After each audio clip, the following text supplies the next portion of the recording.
Angere ko o be lahala jumana an ka kɛɲɛba cercle kɔnɔ ka se k'o question in jaabi an ka ɲiningali sera min ye chef de service d'agriculture ye ka se k'a dɔn angere ko be cogo jumana ɲina an ka kɛɲɛba cercle kɔnɔ o kamala la an ka ɲiningali sera min ye mise kɔnɛ ye n'ale ye chef de service d'agriculture ye ani min ye tuguna mɔgɔw olu ka représentant ye an ka ɲiningali sera olu fana ma aw ni wula Kenyaba kunnafoni le vrai info de Kenyaba. Ɲininkali diyara n ye kosɛbɛ ne b'aw fo a ka nin hakilila ɲuman na ne de tun kan ka se aw ma ka nin kunnafoni in di aw ma mais ni aw nana aw bisimila ɲina angɛrɛ ko aw b'a kalama san o san gɛlɛya de bɛ don angɛrɛ ko la surtout ɲina basigibaliya b'an ka jamana na politiki mɔgɔw fana tilen don ɲɔgɔn na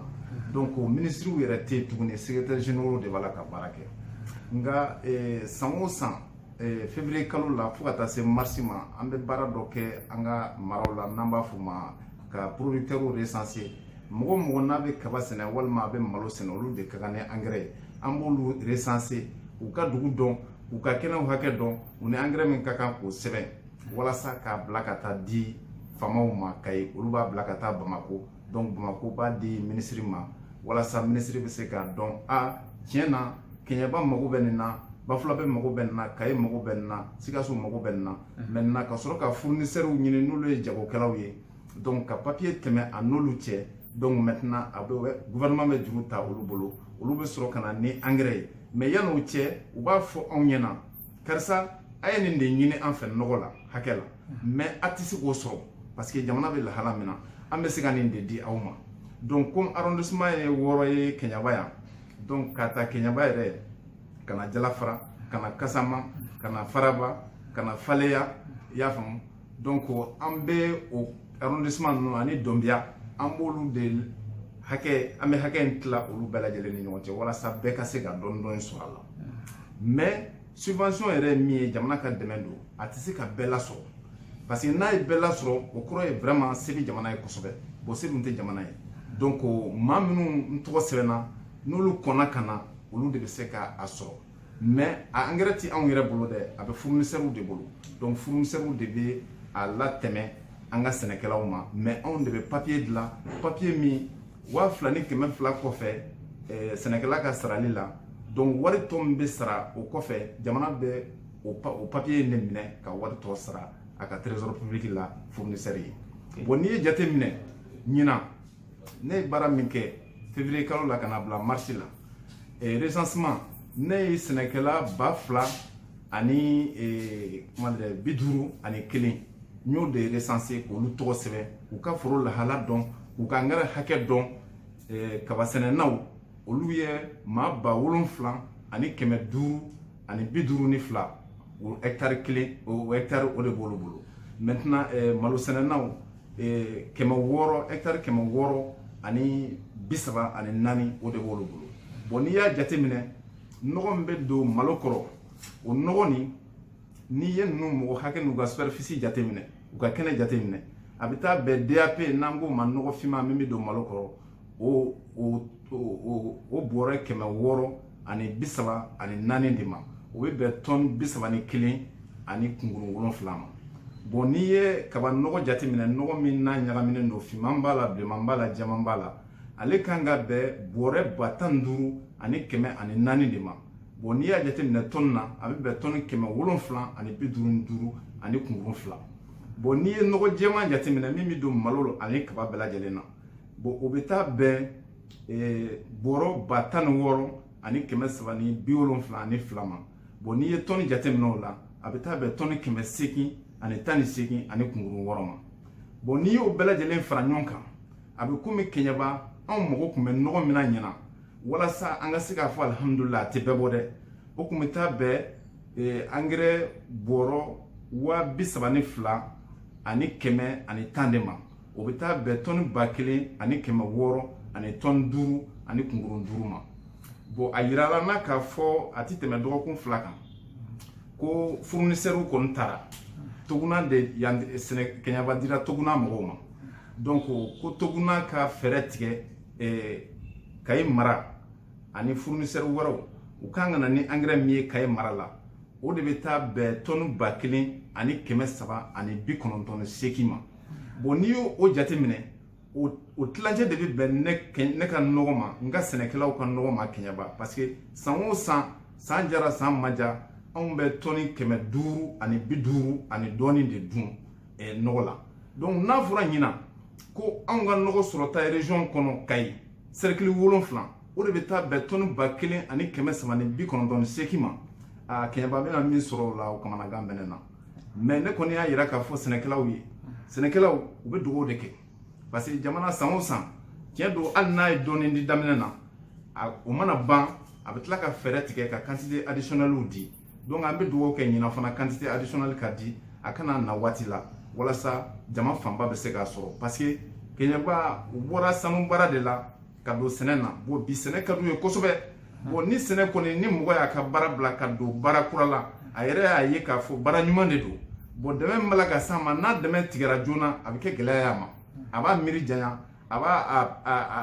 a fɛ ko dɔgɔya donc an b'a fɛ vraiment jamana ɲɛmɔgɔw ka fɛɛrɛ tigɛ walasa k'u dɛmɛ walasa u ka se ka se u yɛrɛ kɔrɔ baara min n'u y'a daminɛ u ka se ka nafa sɔrɔ a la.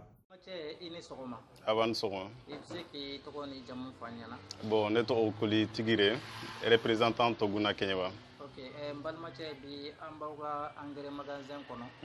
Min ye engrais feereko ye. Ani ka se ka engrais a situation dɔn nin na samiya kɔnɔna la. Yala an b'a dɔn k'a fɔ san o san aw de bɛ kan ka engrais subventionné pour que mɔgɔw bɛ se ka na engrais ta cogo min na. 2,200 la ka taga k'u ka suman kɔrɔ mais an ɲɛ b'a la ɲina aw bɛ kan ka feere 3,000 ani 200 ani 3,000 ani 300 yala mun y'aw bila o la bi. Bon alhamdulilayi rabbil alamin magasalaw mo a jata ɲɛmi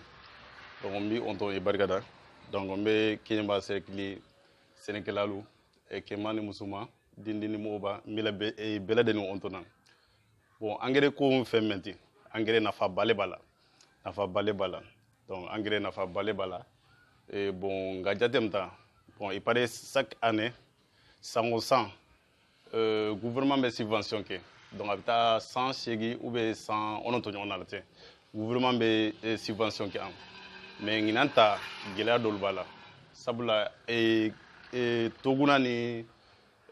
gouvernement tɛ Toguna n'o le mu fournisseur ten donc gɛlɛya caman bɛ yen. Donc Toguna la juli caman bɛ gouvernement na donc an m'an sara mais n'a jatem tata lanihɛnw lanta bon olu si tɛ niveau dɔ la i mako bɛ engrais la i mako bɛ engrais fo engrais a kala le bon subvention solution tɔ la pour le moment parce que juli caman bɛ je minnu m'an sara donc nka jatem ta donc ni i sigi san ye a san ye sango bɛ hindi i denw bɛ bugo to aho ibo mo onla ni sango du manna o wekele nyadi asimeno oto donc nga jatemta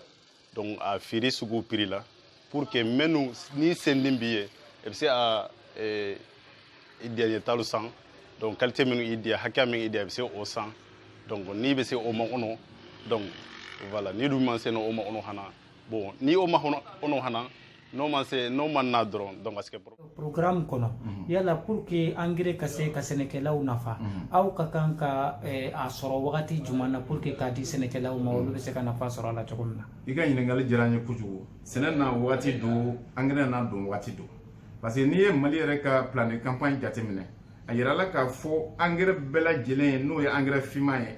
olu ka se a seyɔrɔ la yanni an bɛ juillet kalo min na o tile 31 cɛ. Ka se a seyɔrɔ la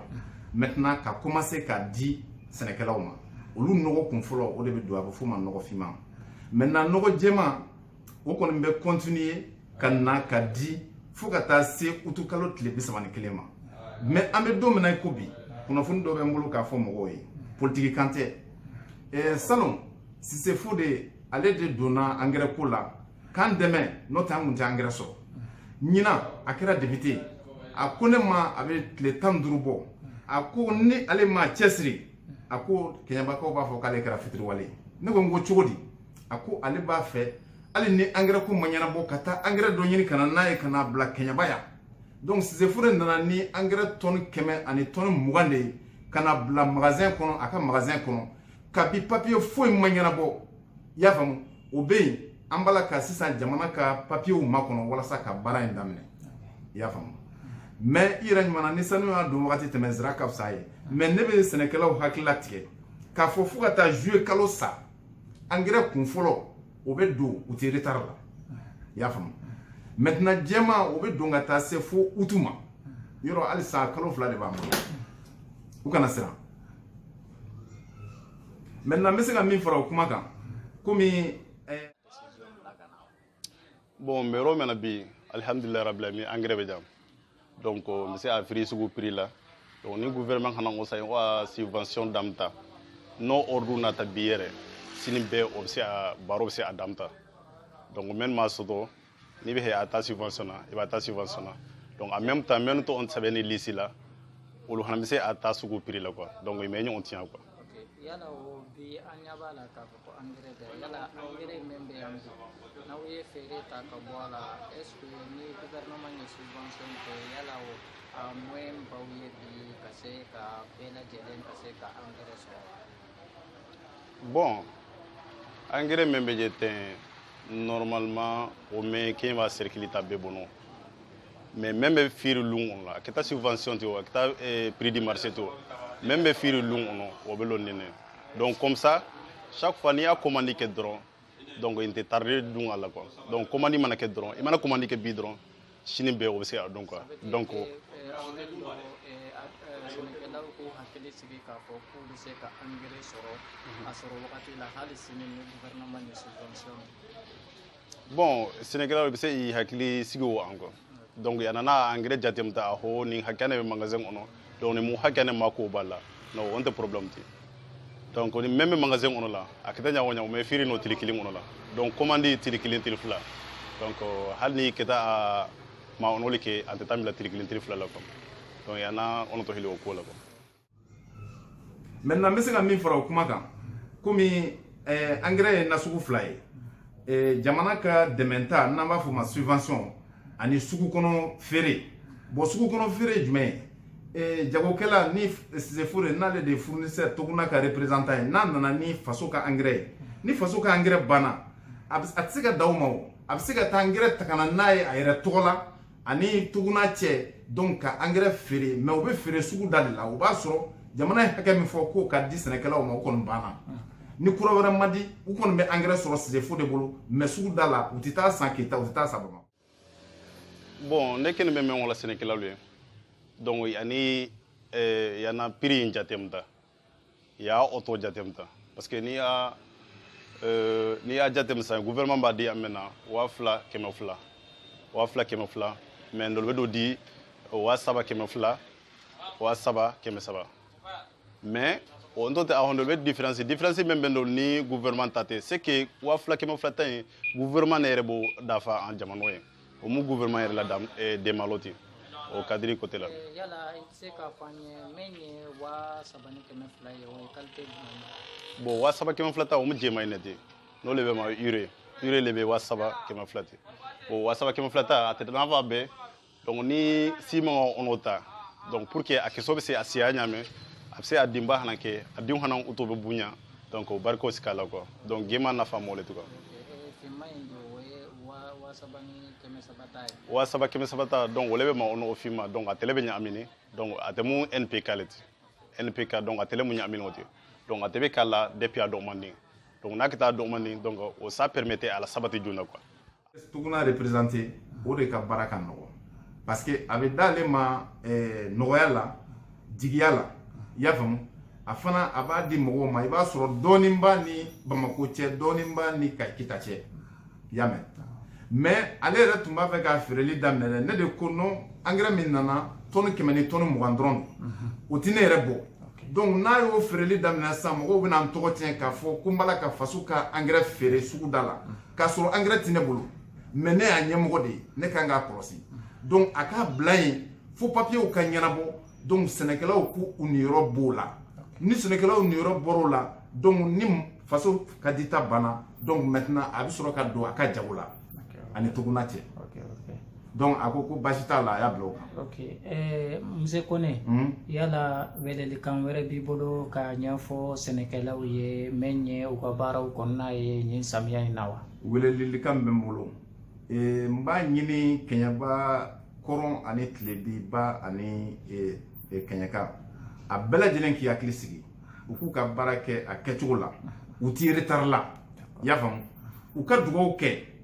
m'a fɔ ni mɔgɔ min ni se b'a ye a kɔrɔtɔlen don a ka wari b'a bolo a b'a fɛ ka taa sanni kɛ Bamakɔ walima a b'a fɛ ka taa sanni kɛ Kita a bɛ se ka taa engrais san Kita mais n'a y'a sɔrɔ a ka santa man ca a k'i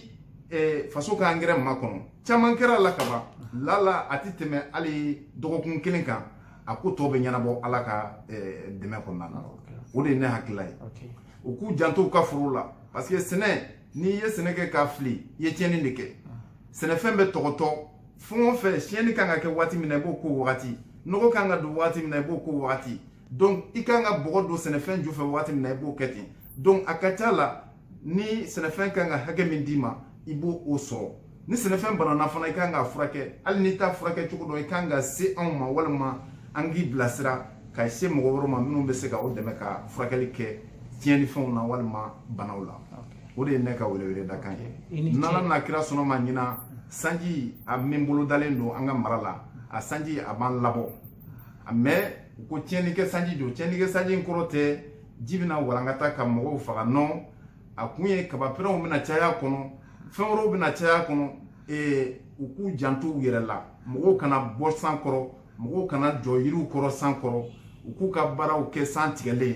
o de ka ɲi a b'a to samiya bɛ ja an bɛ samiya nafa dun samiya bannen kɔ k'a sɔrɔ an